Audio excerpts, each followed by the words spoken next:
புதுச்சேரியில் என்ஆர் காங்கிரஸ் பாஜக கூட்டணி பொறுப்பேற்ற பிறகு அரசியல்வாதிகள் துணையோடு போலி பத்திரம் தயாரித்து 50 கோடி ரூபாய் மதிப்பிலான சொத்துக்கள் பறிமுதல் செய்யப்பட்டுள்ளதாக முன்னாள் முதலமைச்சர் நாராயணசாமி புகார் தெரிவித்துள்ளார்.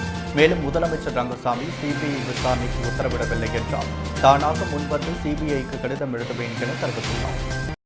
புதுச்சேரியில் முன்னாள் முதலமைச்சர் நாராயணசாமி வெளியிட்டுள்ள வீடியோ பதிவில் புதுச்சேரியில் என்ஆர் காங்கிரஸ் பாஜக கூட்டணி வந்த பிறகு நிலம் அபகரிப்பு, வீடுகள் அபகரிப்பு, போலி பத்திரங்கள் தயார் செய்து அதன் மூலம் கோடிக்கணக்கான ரூபாய் சொத்துக்களை தொடர்ந்து அபகரிக்கும் வேலை நடைபெற்று வருகிறது எனவும், அரசியல்வாதிகள் ஒத்துழைப்போடு ஒரு சிலர் போலி பத்திரங்கள் தயாரிக்கும் வேலையை செய்கிறார்கள் என குற்றம் சாட்டினார். மேலும் பிரான்ஸ் நாட்டில் வசிப்பவர்களுடைய புதுச்சேரியில் உள்ள வீடு, மனைகள், இடங்களை கண்டுபிடித்து அதற்கு போலியாக பத்திரம் தயார் செய்து போலி கையெழுத்திட்டு 20க்கும் மேற்பட்ட பத்திரங்களை தயாரித்துள்ளனர் எனவும், இதில் அரசியல்வாதிகளுக்கு வேண்டியவர்களும் உள்ளதாக தெரிவித்தார். மேலும் சில வியாபாரிகளும் இதில் சம்பந்தப்பட்டு இருக்கிறார்கள் என்று கூறிய அவர், சில அரசியல்வாதிகளுக்கும் இதுபோன்ற பத்திரங்கள் தயார் செய்து கொடுக்கப்பட்டுள்ளது எனவும், இது சம்பந்தமான விசாரணையை காவல்துறை செய்து வருகிறது. 20 போலி பத்திரங்கள் தயார் செய்து 50 கோடி ரூபாய் மதிப்பிலான சொத்துக்கள் அபகரிக்கப்பட்டுள்ளது என குற்றம் சாட்டினார். இதில் யார் யார் சம்பந்தப்பட்டுள்ளனர் என்ற விவரமும் வந்துள்ளதாகவும், புதுச்சேரியில் பல கொள்கை செய்து சிறையில் அடைக்கப்பட்டவர்களும் இதில் சம்பந்தப்பட்டுள்ளனர். இது மிகப்பெரிய நில அபகரிப்பு ஊழல். இந்த வழக்கை சிபிஐக்கு மாற்ற முதலமைச்சர் ரங்கசாமி நடவடிக்கை எடுக்கவில்லை என்றால் வழக்கை சிபிஐ எடுத்து நடத்த கோரி தான் தனிப்பட்ட முறையில் கடிதம் எழுதுவதாக முன்னாள் முதலமைச்சர் நாராயணசாமி தெரிவித்துள்ளார். மேலும் நிதி நிறுவனங்கள் பொதுமக்களிடமிருந்து பணத்தை ஏமாற்றுவது குறித்து குழு அமைத்து விசாரிக்க வேண்டும் எனவும் தெரிவித்துள்ளார்.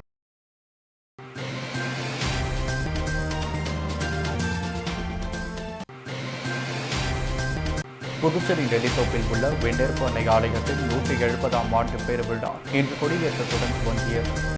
புதுச்சேரி நெல்லித்தோப்பு பகுதியில் பழமை வாய்ந்த பிரசித்தி பெற்ற புனித வெண்டேற்பு அன்னை பேராலயம் உள்ளது. இந்த ஆலயத்தில் 170ஆம் ஆண்டு பெருவிழா நடைபெறவுள்ளது. இதையொட்டி பெருவிழா இன்று கொடியேற்றத்துடன் துவங்கியது. கொரோனா விதிமுறைகளுக்கு இடையில் காலை முதல் சிறப்பு திருப்பலி நடத்தப்பட்டது. தொடர்ந்து புதுச்சேரி கடலூர் மறைமாவட்ட முதன்மை குரு அருளால் தலைமையில் ஆண்டு பெருவிழா கொடியேற்றி வைத்து விழாவை துவக்கி வைத்தார். இந்த நிகழ்ச்சியில் சட்டமன்ற உறுப்பினர் ஜான்குமார், பங்கு தந்தை வின்சென்ட் உள்ளிட்ட திரளான கிறிஸ்தவர்கள் கலந்து கொண்டனர். நவ நாட்களில் தினமும் ஜெபமாலை, திவ்ய நற்கருணை ஆராதனை, நவநாள் பிரார்த்தனை, மறையுறை உள்ளிட்ட நிகழ்ச்சிகள் நடைபெறும். தினமும் காலை 6:30 மணிக்கு குருக்கள் பங்கேற்று திருப்பலி நடத்துவர். கொரோனா காரணமாக தேர்பவனி ரத்து செய்யப்பட்டுள்ளது.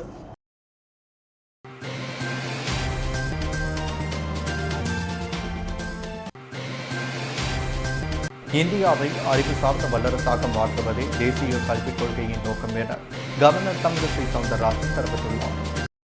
இந்திய அறிவியல் மற்றும் தொழில்துறை ஆராய்ச்சி கழக வேதியியல் தொழில்நுட்ப கழகத்தின் 78வது துவக்க விழா ஹைதராபாத்தில் நடைபெற்றது. இந்த விழாவில் கவர்னர் தமிழிசை சவுந்தரராஜன் கலந்து கொண்டு சிறப்புரையாற்றினார். அப்பொழுது அவர் பேசும்பொழுது, அறிவியலும் தொழில்நுட்பமும் சமூக பொருளாதார வளர்ச்சிக்கு மிக சிறந்த பங்காற்றி வருகின்றது. பன்னெடு காலமான அறிவியல் மற்றும் தொழில்நுட்ப துறைகளில் இந்தியா மகத்தான சாதனைகளை படைத்துள்ளது. கணிதம், வானியல், மருத்துவம், இயற்பியல், வேதியியல் இன்னும் பல துறைகளில் இந்தியா படைத்துள்ள சாதனைகளால் அறிவியல் துறை பெரிதும் வளர்ச்சியடைந்துள்ளது.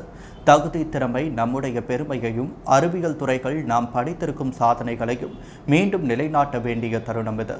இந்தியாவின் பெருமையை உலக அளவில் பறைசாற்ற வேண்டும். அதற்கான தகுதியும் திறமையும் இந்த நிறுவனத்திற்கு உண்டு. அறிவியல் மற்றும் தொழில்நுட்ப வளர்ச்சிக்கு பிரதமர் மோடி உயர் முன்னுரிமை அளித்து வருகிறார். மற்ற நாடுகளை நாம் சார்ந்திருக்கும் நிலைமையை குறைக்கும் நோக்கத்தோடு ஆத்ம நிர்பார் பாரத் திட்டத்தை துவக்கி வைத்தார். அதன் விளைவாக உள்நாட்டிலேயே கொரோனா பெருந்தொற்றுக்கு எதிராக நாம் தடுப்பூசிகள் கண்டறிந்து இருப்பதற்கே இதற்கு ஆதாரம். அறிவு சார்ந்த வல்லரசு தற்சார்பு மிக்க இந்தியாவை உருவாக்குவதில் அறிவியல் மற்றும் தொழில்நுட்பத்தின் பங்களிப்பு முக்கியம். விஞ்ஞானிகளும் அறிவியல் ஆராய்ச்சியாளர்களும் நாட்டின் வளர்ச்சிக்காக ஆராய்ச்சிகளை முன்னெடுக்க வேண்டும். பல்துறை ஆராய்ச்சிகளை ஊக்கப்படுத்த வேண்டியது மிகவும் அவசியம். தேசிய கல்விக் கொள்கையை மத்திய அரசு அறிமுகப்படுத்தியுள்ளது.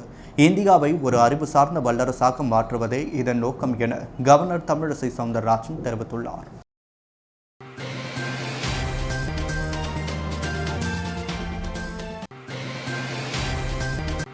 மயிலாடுதுறையிலிருந்து காரைக்கால் சென்ற புதுச்சேரி அரசு பேருந்து திடீரென தீப்பிடித்து எரிந்ததில் பயணிகள் அனைவரும் அதிர்ஷ்டவசமாக உயிர் தப்பினர். மயிலாடுதுறையிலிருந்து காரைக்கால் செல்லும் புதுச்சேரி அரசு பேருந்து பயணிகளை ஏற்றுக்கொண்டு காலை பொறையாறு ராஜீவ்காந்தி சிலை அருகே சென்றது. பேருந்தில் சுமார் 30 பயணிகள் பயணம் செய்துள்ளனர். ராஜீவ்காந்தி சிலை அருகே பேருந்து சென்ற பொழுது பேருந்தில் மின்சார கோளாறு ஏற்பட்டு பேருந்தின் முன்பக்கம் தீப்பிடித்து எரிய துவங்கியுள்ளது. முன்பக்கம் புகை வருவதை பார்த்த ஓட்டுநர் உடனடியாக பேருந்து நிறுத்தினார். பயணிகள் உடனடியாக வெளியேற்றப்பட்டனர். குபுகுபு வென்று தீ பற்றி எரிய துவங்கியது. தகவல் அறிந்து விரைந்து வந்த தீயணைப்புத் துறையினர் தீயை கட்டுக்குள் கொண்டு வந்தனர்.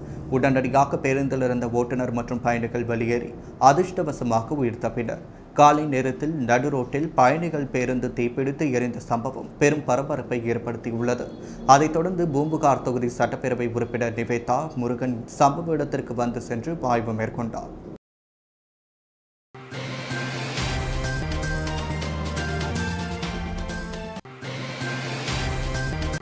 ஆடி அமாவாசையை முன்னிட்டு புதுச்சேரியில் நீர்நிலைகள் தர்ப்பணம் செய்ய தடை விதிக்கப்பட்டுள்ளது. ஆடி மாதம் இறைவனுக்கு அர்ப்பணிக்கப்பட்ட மாதம். ஆடி மாதம் முழுவதும் ஆடி அமாவாசை, ஆடிப்பூரம், வரலட்சுமி விரதம் என பெரிய விசேஷங்கள் வருவதோடு கோவில்களில் திருவிழாக்கள் கோலாகலமாக கொண்டாடப்படுவது வழக்கம். ஆடி அமாவாசை முன்னோர்களுக்கு தர்ப்பணம் கொடுத்து அவர்களை நினைத்து விரதம் இருந்து வணங்குவதற்காக மிக உகந்த நாள்.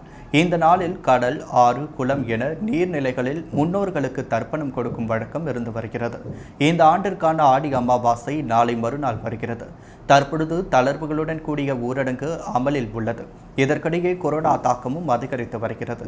எனவே நீர்நிலைகளில் தர்ப்பணம் செய்ய அனுமதி வழங்கப்படுமா என்ற கேள்வி மக்கள் மத்தியில் எழுந்துள்ளது.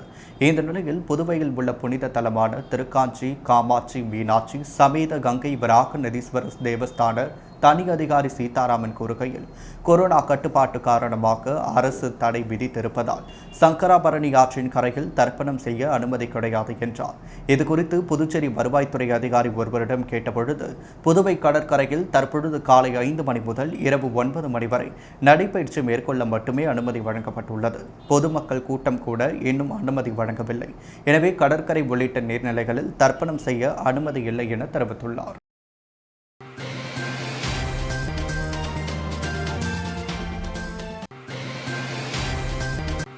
புதுச்சேரியில் வசிக்கும் மிகவும் பிற்படுத்தப்பட்ட வணிகர் சமுதாயத்திற்கு கல்வி மற்றும் வேலை வாய்ப்புகளில் உள்ஒதுக்கீடு 16.5% இடஒதுக்கீடு வழங்க வேண்டும் போன்ற தீர்மானங்கள் வணிகர் சமுதாய வளர்ச்சி இயக்க பொதுக்குழு கூட்டத்தில் நிறைவேற்றப்பட்டது. வணிகர் சமுதாய வளர்ச்சி இயக்கத்தின் மாநில பொதுக்குழு கூட்டம் நேற்று மாலை புதுச்சேரி தமிழ்ச்சங்கத்தில் நடைபெற்றது. புதுச்சேரி அனைத்து தொகுதிகளிலும் உள்ள பொதுக்குழு உறுப்பினர்கள் கலந்து கொண்ட இக்கூட்டத்திற்கு மாநில தலைவர் விஜயகுமார் தலைமை வகித்தார். இதில் புதிய நிர்வாகிகள் தேர்வு செய்யப்பட்டனர். மாநில தலைவராக விஜயகுமார், கௌரவ தலைவராக சுப்பராயன் ரவி, மாநில செயலாளராக ஜெயக்குமார், ஒருங்கிணைப்பாளராக ஸ்ரீனிவாசன், பொருளாளராக பாலா, மாநில துணைத் தலைவர்கள் பாகூர் பழனி, பாலு, கோவிந்தன், காலாப்பட்டு அருள், இணை செயலாளர்களாக வசந்தன், அங்கப்பன், தமிழ்செல்வன், ஆனந்தராஜ், முத்துக்குமார், ராஜ்குமார், மாநில துணை செயலாளராக முரளி, அமைப்பு செயலாளராக ஐயப்பன், ரவி பிரசாத், மகாதேவன், பிரகாஷ் மற்றும் ஐயப்பன் ஆகியோரும், மாநில இளைஞரணி செயலாளராக சதீஷ்குமார், சிவராமன், மாநில இளைஞரணி துணைத் தலைவர் கோபிநாத், பொதுச் செயலாளராக சத்யராஜ், மேற்கு மாவட்ட தலைவராக சத்யா, திருப்புவனை தொகுதி தலைவராக பகலவன், செயலாளராக ஜெயமோகன், திருப்புவனை தொகுதி துணைத் தலைவராக கார்த்தி, மங்களம் தொகுதி இளைஞரணி செயலராக மணிபாலன், நெட்டப்பாக்கம் தொகுதி ஒருங்கிணைப்பாளராக சங்கர், பாக்கூர் தொகுதி ஒருங்கிணைப்பாளர் சுபகணேஷ், இளைஞரணி இணை செயலாளர் திவாகர், இளைஞரணி பொதுச் செயலாளர் கண்ணன், மாநில விவசாய அணி செயலாளர் வீரசாமி, அமைப்பு செயலாளர் செல்வம், மேற்கு மாவட்ட துணைத் தலைவர் ஐயனார் மற்றும் மேற்கு, கிழக்கு, வடக்கு மாவட்ட தலைவர்கள், செயலாளர்கள் மற்றும் அனைத்து தொகுதி தலைவர்கள், செயலாளர்கள், நிர்வாகிகள் ஏகமனதாக தேர்வு செய்யப்பட்டனர்.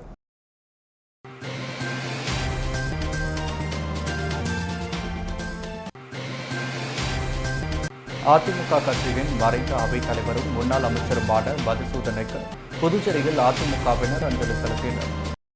அதிமுக கட்சியின் அவைத் தலைவரும் தமிழ்நாடு முன்னாள் அமைச்சருமான மதுசூதனன் உடல் நலக்குறைவால் காலமானார்.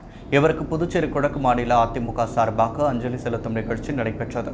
அவர்களின் திருவுருவப் படத்திற்கு புதுச்சேரி கிழக்கு மாநில கழகம் சார்பில் மாநில கழக செயலாளர் அன்பழகன் தலைமையில் உப்பளம் கட்சி தலைமை அலுவலகத்தில் அஞ்சலி செலுத்தினர்.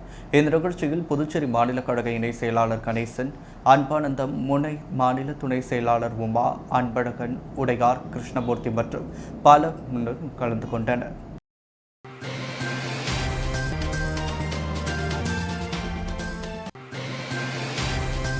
புதுவை சின்ன சுப்ராயலு வீதியில் அமைந்துள்ள ஸ்ரீ மணிமுத்து மாரியம்மன் ஆலயத்தில் ஆடி மாத பிரம்மோற்சவ விழாவையொட்டி சாகை வார்த்தல் நடைபெற்றது. புதுச்சேரி சின்ன சுப்ராயலு பிள்ளை வீதி நேரு பசார் பகுதியில் அருள்மிகு ஸ்ரீ மணிமுத்து மாரியம்மன் ஆலயம் உள்ளது. இவ்வாலயத்தில் 15ஆம் ஆண்டு ஆடி பிரம்மோற்சவ விழா வெகு விமரிசையாக நடைபெறும். தொடர்ந்து விழாவையொட்டி இன்று முக்கிய நிகழ்வாக சாகை வார்த்தல் நடைபெற்றது. இதில் சட்டமன்ற உறுப்பினர் நேரு கலந்து கொண்டு சுவாமி தரிசனம் செய்து பொதுமக்களுக்கு பிரசாதம் வழங்கினார். மேலும் இந்த நிகழ்ச்சியில் ஆலய நிர்வாக குழு தலைவர் ரவில் மற்றும் நேரு பசார் வியாபாரி சங்க நிர்வாகிகள், பொதுமக்கள் என பலர் கலந்து கொண்டு சுவாமி தரிசனம் செய்தனர்.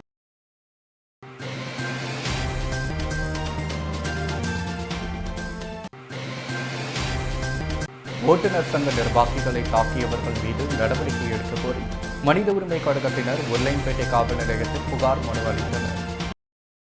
ஓட்டுநர் சங்க நிர்வாகிகள் 4 பேரை நள்ளிரவில் சட்டவிரோதமாக காவலில் வைத்து அடித்து உருளையன்பேட்டை காவலர்கள் சித்திரவதை செய்ததாக கூறப்படுகிறது. பின்னர் அவர்கள் மீது எந்தவித வழக்கும் பதிவு செய்யாமல் வெளியே அனுப்பியுள்ளதாகவும் தெரிகிறது. இதில் படுகாயமடைந்த அந்த ஓட்டுநர்கள் மருத்துவமனையில் சேர்ந்து சிகிச்சை பெற்றனர்.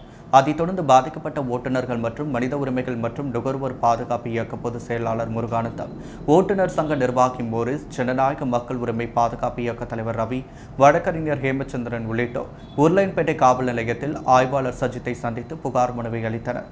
அந்த மனுவில் அத்துமீறி மக்கள் மீது தாக்குதல் நடத்தி மனித உரிமையை மீறி வரும் உருளையன்பேட்டை காவலர்கள் மீது வழக்கு பதிவு செய்ய வேண்டும், துறை ரீதியான நடவடிக்கை எடுக்க வேண்டும் ஆகிய கோரிக்கைகளை வலியுறுத்தினர். மனுவை பெற்றுக்கொண்ட அவர் உரிய நடவடிக்கை எடுப்பதாக உறுதியளித்தார்.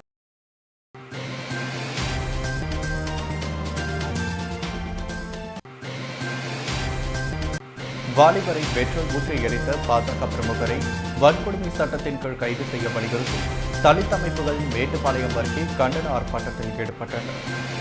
புதுச்சேரி மேட்டுப்பாளையம் அருகே கடந்த சில நாட்களுக்கு முன்பு வாலிபர் ஒருவரை பாஜக வணிக பிரிவு தலைவர் ராஜமரியா தலைமையில் 4 பேர் கொண்ட கும்பல் பெட்ரோல் ஊற்றி எரித்தது. அவர் தற்பொழுது அரசு பொது மருத்துவமனையில் சிகிச்சை பெற்று வருகிறார்.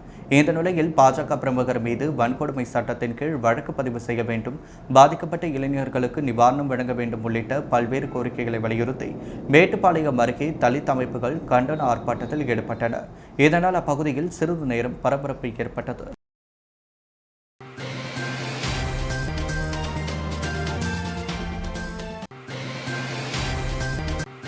புதுவை ரோடியார் மில்லுக்கு சொந்தமான பட்டாளூர் நிலத்தை விற்க அனுமதிக்க வேண்டும் என உள்துறை மந்திரி அமித்ஷாவிடம் சபாநாயகர் செல்வம், அமைச்சர் நமசிவாயம் ஆகியோர் கோரிக்கை விடுத்துள்ளனர். புதுவை சபாநாயகர் செல்வம், உள்துறை மந்திரி நமச்சிவாயம், சட்டமன்ற உறுப்பினர் அசோக் பாபு, சட்டசபை செயலர் முனுசாமி ஆகியோர் அரசு முறை பயணமாக டெல்லி சென்றுள்ளனர். நேற்று அவர்கள் உள்துறை மந்திரி அமித்ஷாவை சந்தித்து பேசினர். அப்பொழுது புதுவை ரோடியார் மில்லுக்கு சொந்தமான பாட்டானூர் நிலத்தை விற்க அனுமதிக்க வேண்டும் என்று கோரிக்கை விடுத்தனர். மேலும் 95 ஏட்டுகளுக்கு உதவி சப் இன்ஸ்பெக்டர்களாக பதவி உயர்வு வழங்கவும் புதுவை போலீஸ் துறைக்கான விதிகளுக்கு அனுமதி அளிக்க வேண்டும் என்றும் கேட்டுக்கொண்டனர். அது மட்டுமின்றி கூட்டுறவு சர்க்கரை ஆலையை திறக்க சிறப்பு நிதி வழங்க வேண்டும், தனியார் பல்கலைக்கழகம் அமைப்பதற்கான மசோதா, உயர்கல்வி கவுன்சில் அமைப்பதற்கான மசோதா ஆகியவற்றிற்கு அனுமதி அளிக்கவும் வலியுறுத்தினர். முன்னதாக அவர்கள் மத்திய நிதி மந்திரி நிர்மலா சீதாராமனை சந்தித்து பேசினர். அவரிடம் புதுவை மாநிலத்தில் ஒருங்கிணைந்த புதிய சட்டசபை வளாகம் கட்டுவதற்கு மத்திய அரசின் அனுமதி மற்றும் நிதி உதவி கோரி முதலமைச்சர் ரங்கசாமி அளித்த கடிதத்தையும் வழங்கினார். கடிதத்தை பெற்றுக்கொண்ட நிதி மந்திரி நிர்மலா சீதாராமன் இது தொடர்பாக ஆவணம் செய்வதாக உறுதியளித்தார். தொடர்ந்து அவர்கள் நகர்ப்புற வளர்ச்சித்துறை மந்திரி ஹர்தீப் சிங் புரி, கல்வி மற்றும் திறன் மேம்பாட்டுத்துறை மந்திரி தர்மேந்திர பிரதான், நாடாளுமன்ற சபாநாயகர் ஓம் பிர்லா ஆகியோரையும் சந்தித்து பேசினர்.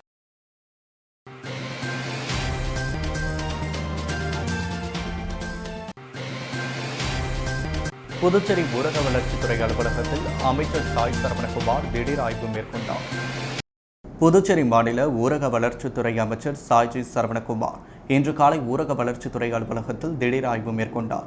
அப்பொழுது பணிபுரியும் ஊழியர்கள் இடம் தொடர்ந்து நடைபெற்று வரும் பணிகள் கேட்டறிந்தார். பின்னர் அலுவலகத்தில் உள்ள லிப்டை அதிகாரிகள் மட்டும் பயன்படுத்துவதைக் கண்டு பொதுமக்களும் இதன் வசதியை பெற வேண்டும் என அதிகாரிகளுக்கு அறிவுறுத்தினர்.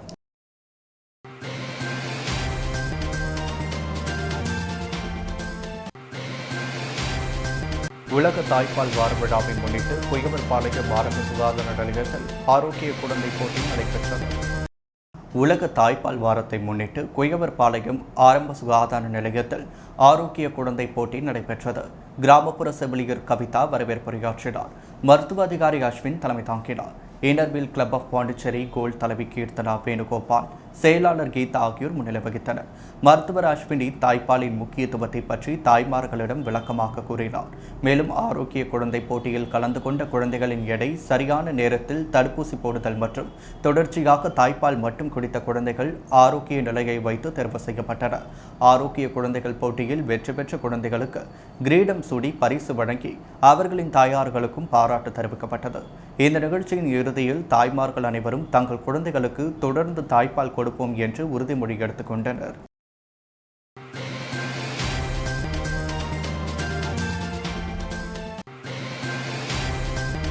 புதுவை பல்கலைக்கழக விரிவாக்க பணிகளுக்கு தேவையான நிலத்தை அரசு ஒதுக்க வேண்டும் என துணைவேந்தர் குர்மீத் சிங் துணைநிலை ஆளுநர் தமிழிசை சவுந்தரராஜனை நேரில் சந்தித்து வேண்டுகோள் விடுத்துள்ளார். புதுவை பல்கலைக்கழக துணைவேந்தர் குர்மீத் சிங் புதுவை ஆளுநர் மாளிகையில் துணைநிலை ஆளுநரும் புதுவை பல்கலைக்கழக தலைமை காப்பாளருமான தமிழிசை சவுந்தரராஜனை மரியாதை நிமித்தமாக நேரில் சந்தித்து பேசினார். அப்பொழுது அவர் புதுவை பல்கலைக்கழக காரைக்கால் மைய மேம்பாட்டிற்கு கூடுதலாக 15 ஏக்கர் நிலம் வழங்க வேண்டும், அங்கு அறிஞர் அண்ணா அரசு கலைக்கல்லூரி அருகே மாணவர்களுக்கான புதிய தங்கும் விடுதி கட்டுவதற்கு 3 ஏக்கர் நிலம் வழங்க வேண்டும், ஜிப்மர் விரிவாக்க வளாகத்திற்கு அருகே உள்ள பல்கலைக்கழக சமுதாய கல்லூரி ஊழியர்கள் தங்கும் வகையில் 8 ஏக்கர் நிலம் வழங்க வேண்டும் என வேண்டுகோள் விடுத்தார். இதேபோல் மாஹி பிராந்தியத்தில் பல்கலைக்கழக சமுதாய கல்லூரி புதிய கட்டுமானங்களுக்கு 2 ஏக்கர் நிலம் வழங்கவும் துணைநிலை ஆளுநரிடம் கோரிக்கை விடுத்தார். துணைவேந்தரின் மனுவை பெற்றுக்கொண்ட துணைநிலை ஆளுநர் தமிழிசை அரசு அனைத்து உதவிகளையும் செய்யும் என்று உறுதியளித்தார். இதைத் தொடர்ந்து துணைவேந்தரின் வேண்டுகோளுக்கிணங்க புதுவை பல்கலைக்கழகத்தில் புதியதாக கட்டப்பட்டுள்ள உள்விளையாட்டு அரங்கை இந்த மாத இறுதியில் திறந்து வைக்கவும் துணைநிலை ஆளுநர் ஒப்புக்கொண்டார். இந்த சந்திப்பின் பொழுது பல்கலைக்கழக இயக்குநர் பாலகிருஷ்ணன், பதிவாளர் சித்ரா ஆகியோர் உடனிருந்தனர்.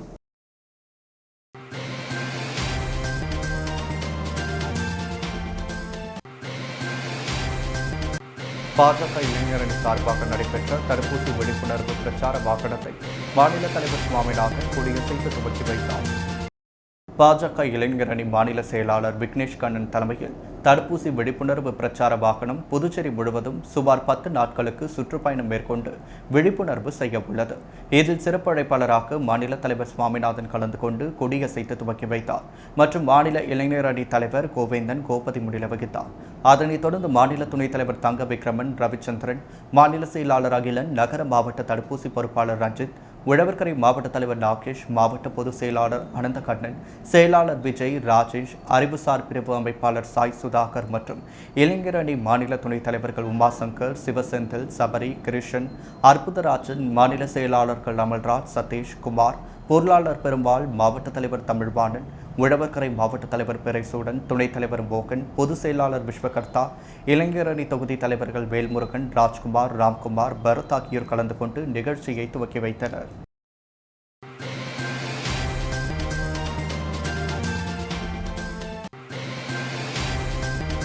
முதல்வர் ரங்கசாமியின் பிறந்த நாளையொட்டி கதிர்காமம் மருத்துவமனையில் பல்நோக்கு ஊழியர்கள் சார்பாக அன்னதானம் வழங்கப்பட்டது. புதுச்சேரி முதலமைச்சரும் என்ஆர் காங்கிரஸ் கட்சியின் தலைவருமான ரங்கசாமியின் பிறந்த நாளை என்ஆர் காங்கிரசார் மற்றும் பல்வேறு தரப்பினரும் புதுவை முழுவதும் பல்வேறு நலத்திட்ட உதவிகள் வழங்கி கொண்டாடி வருகின்றனர். அதன் ஒரு பகுதியாக புதுவை முதல்வர் ரங்கசாமியின் பிறந்தநாள் விழாவினை முன்னிட்டு கதிர்காமம் மருத்துவமனையில் பல்நோக்கு ஊழியர்கள் சார்பாக பொதுமக்களுக்கு அன்னதானம் வழங்கி கொண்டாடப்பட்டது. இதில் ஏராளமான பொதுமக்கள் கலந்து கொண்டு சிறப்பித்தனர்.